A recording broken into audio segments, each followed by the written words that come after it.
It is the winter of 1942. Somewhere in occupied France, a man in a dark overcoat stands at a checkpoint. The German sentry is bored, cold, and impatient. He waves the man forward. A brief exchange, papers shuffled, a nod, and then, in the space of a single heartbeat, everything changes. The agent's right hand moves, not to a pocket, not to a weapon visibly, holstered at his belt, but inward, to the lapel of his own coat, his. Fingers find something small, flat, stitched into the lining where a tailor's seam should be. The sentry never sees it coming. He never sees it at all. What the agent draws is not a pistol. It is not a garrote or a grenade. It is a knife so slender, so deliberately unremarkable that it might pass through a dozen hands unnoticed, barely 12 centimeters in. Length, with a blade no wider than 2 fingers pressed together, it is a weapon designed not for the battlefield, but for the shadows that exist between safety and capture.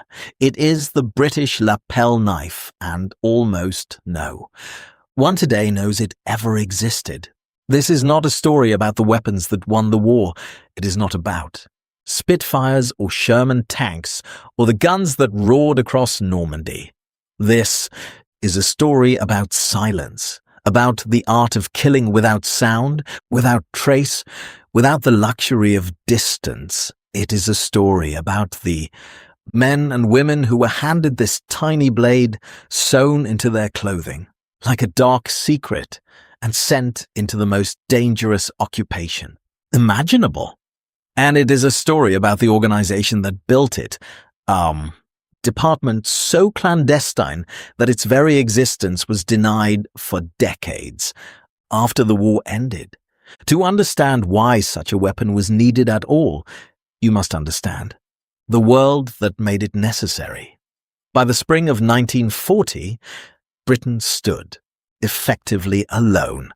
The fall of France had been catastrophic, not merely in military terms, but in psychological ones. Western Europe was now a continent under German occupation, patrolled by the Gestapo, the Abwehr, and the Sicherheitsdienst, intelligence services of extraordinary brutality and considerable competence, the conventional military. Response had failed, something else was required. Winston Churchill, newly appointed as Prime Minister, understood this instinctively. On July 19, 1940, he issued the order that would create the Special Operations Executive, the SOE. His instruction was characteristically blunt: set Europe ablaze. The SOE would not fight battles in the conventional sense. It would train agents, establish resistance networks, conduct sabotage, and, when necessary, kill. Quietly, efficiently, without fuss. The problem was that killing quietly is considerably harder than it sounds. A firearm, even suppressed, produces sound. A crack, a thump, the mechanical rattle of a slide cycling. In a building, in a courtyard, in the narrow streets of a French town, where every neighbor was a potential informer, even a muffled report could be fatal. A garrote required strength and time and the willingness to hold on through. Another human being's final struggle, a process that could take far longer than the movies suggest, and that left the killer dangerously exposed. What the SOE needed was something that could be deployed in an instant, concealed until the very last moment, and used with minimum noise and maximum effectiveness. What they needed was a blade, but not just any blade.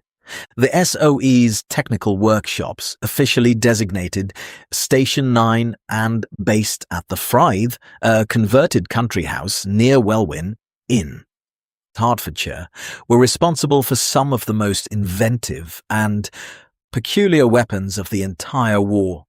It was here that men like Major John Dolphin oversaw the development of devices that would never appear in any official inventory, exploding rats, camouflaged explosives, disguised as lumps of coal, and, eventually, the lapel knife. The facility operated with remarkable secrecy. Staff arrived on unmarked lorries, post was censored, and the work that went on inside was classified at the highest levels, much of it remaining so for years after the armistice. The lapel knife emerged from a very specific operational requirement. Agents working undercover in occupied territory could not carry conventional weapons. A Browning pistol discovered in a search meant torture and death. Even a standard-issue fighting knife, if found, was a death sentence. What was needed was something that a search could miss. Something that existed in the space between clothing and concealment. The solution was elegant in its simplicity. The knife itself was. Produced in several slightly varying configurations throughout the war, but the core design remained consistent. The blade, typically between 10 and 13 centimeters in length, was ground from high carbon, steel and finished to a point fine enough to penetrate heavy wool. Overcoat fabric without snagging, the handle, if it could be called, that was little more than a flattened tang, occasionally wrapped in thin cord or leather, designed not for a combat grip in the conventional sense, but for a downward stabbing motion using the thumb and forefinger as guides. The entire weapon weighed roughly 40 grams, less than a bar of standard field ration chocolate. It was flat enough to be sewn directly into a coat's lapel or breast lining without creating a visible bulge, even under close inspection. A tailor working with the SOE, and there were several in the London network, could conceal it so thoroughly that the garment would pass a casual search without question. The knife was not meant to be found. It was meant to be the last resort that no one knew you had. The drawer was equally important. An agent reaching into a jacket pocket or fumbling with a holster telegraphs their intentions to anyone watching. The lapel knife was designed to be retrieved with a single inward movement of the hand to the chest, a gesture that, at a glance, looks like nothing more than someone adjusting their clothing or reaching for an inside pocket. The blade could be in a hand and deployed, within perhaps 2 seconds of the decision to use it in close quarters. Contact, 2 seconds is an eternity. The technique for which it was primarily intended, taught to SOE agents during their paramilitary training at various country houses across Scotland and the English countryside, was a close contact thrust to the subclavian region or the base of the neck, designed to disable quickly and silently. Instructors were characteristically pragmatic. This was not fencing. There was no elegance to it. It was a tool of absolute last resort, to be used at distances of less than an arm's reach, in moments when any other option had already failed. Documenting the actual operational use of the lapel knife is genuinely difficult by its nature. Any successful deployment of the weapon would have left minimal documentation. An agent who used it and survived did not generally file a detailed after-action report naming the method. SOE records, many of which were deliberately destroyed at the end of the war. A bonfire of files in the garden of Baker Street headquarters that, historians still lament, provide frustratingly incomplete accounts. What is known is that the lapel knife was distributed to agents operating across France, Belgium, the Netherlands, Norway, and into Eastern Europe. Resistance networks working with the SOE received training in close quarters techniques, and the knife was among the specialist items provided to operatives assessed as likely to face capture or close contact threat. Exact production numbers remain unknown. Some estimates suggest several thousand were manufactured, but Given the classification level of the program and the destruction of records, that figure cannot be verified with confidence. What the historical record does preserve are fragments, accounts from agents who trained with the weapon, debriefs conducted after successful extractions, and the occasional mention in operational planning. Documents that survive the post-war purge. These fragments paint a picture of an object that occupied a very particular psychological space for those who carried it. It was not a weapon you hoped to use. It was a weapon that meant every other option had failed. That you were compromised, cornered, and that silence was now the only currency worth spending. The Germans, for their part, were aware that Allied agents might carry concealed weapons of unusual design, and Gestapo search procedures grew, increasingly thorough as the war progressed, running hands along coat, linings, checking boot heels, examining belt buckles. The search methodology of 1944 was considerably more sophisticated than that of 1941. This arms race of concealment versus detection drove constant refinement of SOE equipment, and the lapel knife was adapted accordingly, with some versions being produced in non-magnetic steel too. Defeat early metal detection equipment then coming into use.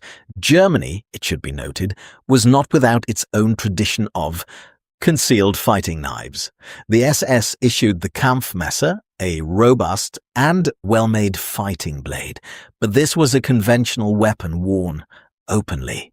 The Abwehr and SD did produce some concealed tools for their own agents, but German intelligence doctrine generally favored firearms and poison for close-range elimination over the kind of improvised close-quarters blade work the SOE was training. The philosophical difference is instructive. German intelligence assets, operating largely in territories their own forces controlled, had less need for the radical concealment that occupied France demanded. American equivalents came largely through the OSS, the Office of Strategic Services, which drew heavily on British SOE expertise and frequently borrowed both personnel and equipment designs. The OSS thumb dagger, a tiny blade designed to be worn on the thumb or wrist, shared the lapel knife's ethos of radical concealment and last resort deployment. Whether it derived directly from British designs is a matter of some historical debate, but the intellectual lineage seems clear. The OSS was, in many respects, learning from the British and the lapel knife represented some of the most advanced thinking on the problem of agent survival in hostile territory. In terms of pure concealment engineering, the lapel knife represented something genuinely novel. Other nations produced fighting knives and combat blades in considerable variety, but the concept of a weapon so thoroughly integrated into an agent's clothing that it effectively ceased to exist as a weapon until the moment of use. That was a distinctly British solution to a distinctly British problem. It reflected the SOE's broader philosophy that the most dangerous weapon is the one nobody knows you're carrying. Assessing the actual impact of the lapel knife on the war's outcome is necessarily speculative. No single knife, however cleverly designed, alters the course of history in any measurable way. What the lapel knife represents is something more diffuse, but equally important: the confidence it gave to those who carried it. An agent operating in occupied France in 1943 lived with a constant awareness of their own vulnerability. They were outnumbered. They were in enemy territory. Their cover, however carefully constructed, could unravel at any moment. In that psychological environment, the knowledge that a last resort existed, that sewn into the fabric of their own Clothing was a weapon that no search had yet found, mattered in ways that went beyond the purely tactical. It was the difference between feeling utterly defenseless and feeling, at least marginally, capable of agency in the worst possible moment. The SOE itself produced hundreds of innovative weapons and tools throughout the war, many of which have been documented, displayed in museums, and written about extensively. The well-rod silenced pistol is well known. The gammon grenade has its enthusiasts. The various exploding devices developed at Station 9 have attracted considerable historical interest. The lapel knife, by contrast, has attracted almost none. It appears in specialist collections occasionally, usually without adequate attribution. It is mentioned in footnotes. It does not have a prominent display at the Imperial War Museum, though examples do exist. In various private and institutional collections, this obscurity is perhaps appropriate. The lapel knife was never meant to be noticed. It was designed to be invisible. The irony is that its invisibility has persisted long past the war it was built for, into the historical record itself, back to that winter checkpoint in occupied France. The agent with the lapel knife, the bored sentry, the papers shuffling. Consider what was required to produce that moment, the intelligence assessments that identified the need. The engineers at the Fryth hunched over drawings and prototypes, the tailors carefully stitching blades into linings, the instructors in Scottish country houses teaching grip and angle and the precise geometry of silence, the procurement chains and the security, protocols and the slow, grinding, bureaucratic machinery of a secret war. All of that, the entire apparatus of British clandestine ingenuity, compressed into 12 centimeters of high-carbon steel, hidden in a coat lapel, carried by a single person into the most dangerous situation imaginable. That is what the lapel knife was, not a marvel of engineering particularly, not a decisive battlefield weapon, but a statement about what a nation is willing to do when the conventional options have run out. The SOE deployed hundreds of agents into occupied Europe. Many of them did not return. The names of those who died are recorded at Valenciennes in France, where a memorial stands to the men and women of the SOE's F section who were killed in action. What is not recorded, what cannot be recorded because the records were burned, is how many of those agents carried a lapel knife and how many of them in the final moments had cause to reach for it, the weapon that nobody knew you were carrying, the last resort that no research could find, sewn into the fabric of a coat, waiting in the dark, for a moment that, if everything went according to plan, would never come. Britain in the Second World War produced weapons that shook the earth, and weapons that split the atom. It also produced weapons that weighed 40 grams and could be hidden in a seam.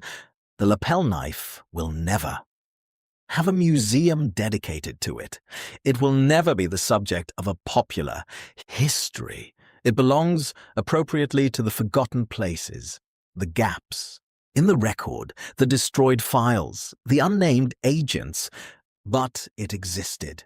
Someone designed it, someone made it, someone wore it, and somewhere in occupied Europe, in the cold and the dark and the silence, it may have saved a life. That is enough.